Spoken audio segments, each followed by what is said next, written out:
Yeah. Do you like my spam shirt? I love that shirt. Andrew got me my spam shirt. Well, she's told us the stories about how much spam she ate That's when she all was a we kid. ate when we were younger. Listen, spam got us through a lot. We are going to talk about somebody right now who is on YouTube, and they are burning it up, and her site is getting so many views. And so I've always been fascinated to learn more about this profession. But it is called Ask an Escort. And it is with a lady who calls herself Sierra Pine.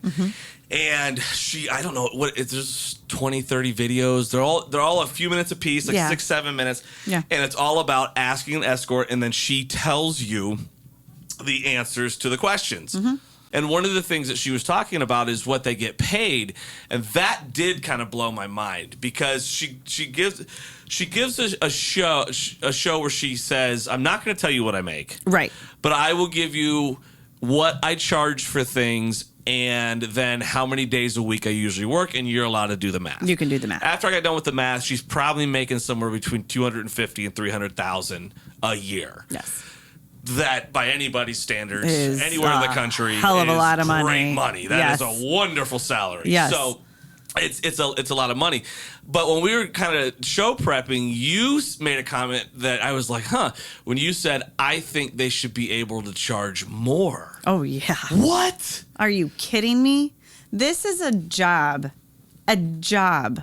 that has such a demand. Yeah.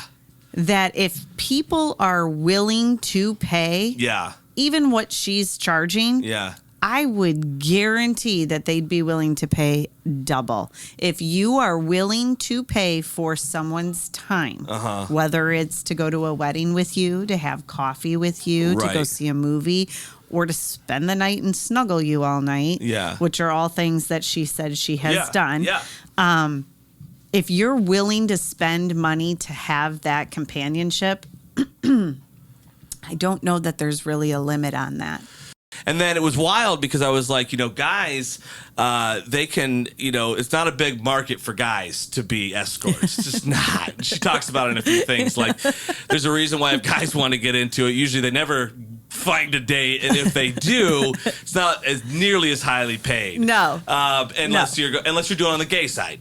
The gay side. Then there's a lot more market for it. But same thing. Twofold. First of all, it's hilarious because but you have to admit it just like they have to admit it. My chargeable rate would be way down because, first of all, my height, right? There's not a lot of women who want to take a guy escort out that's shorter than them. Okay? So height would be huge. I'd have to do like what they do. I have to get in just perfect kind of physical shape. I mean, there's so many things to even get into the ballpark of making that kind of money. Yeah.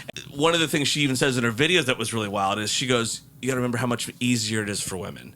We can fake it. We don't have to get an erection. Yeah. We don't have to perform. Right. We don't have to, if we're getting ready to get off, like, we don't have to try to stop because we don't go limp once we get off. Right. There's this whole performing side. God, that's true. That most men, even if they have the looks, they have all the things, they could never be one. I didn't even think of that. They could never be one because you have to be able to perform on cue. And if you don't like her and you're not attracted to her and she drives you up a fucking wall, you have to be able to pretend you love her enough or like her enough to get hard and give her a good time. That's rough. Woo! I don't know many men that could do that. I really don't. No, and especially if they're like, just somebody that drives you up a fucking wall. You know what I mean? Just like their voice, and the minute you meet those people that you just want to punch or just throw over the side of a building, and knowing you're going to have sex with them, you have to have sex with them, and give them the time of their life, and because they're paying for it, and make sure they leave thinking they are the greatest thing on two legs. Oh God, Andrew, I don't think you would make a very good escort. I would be terrible.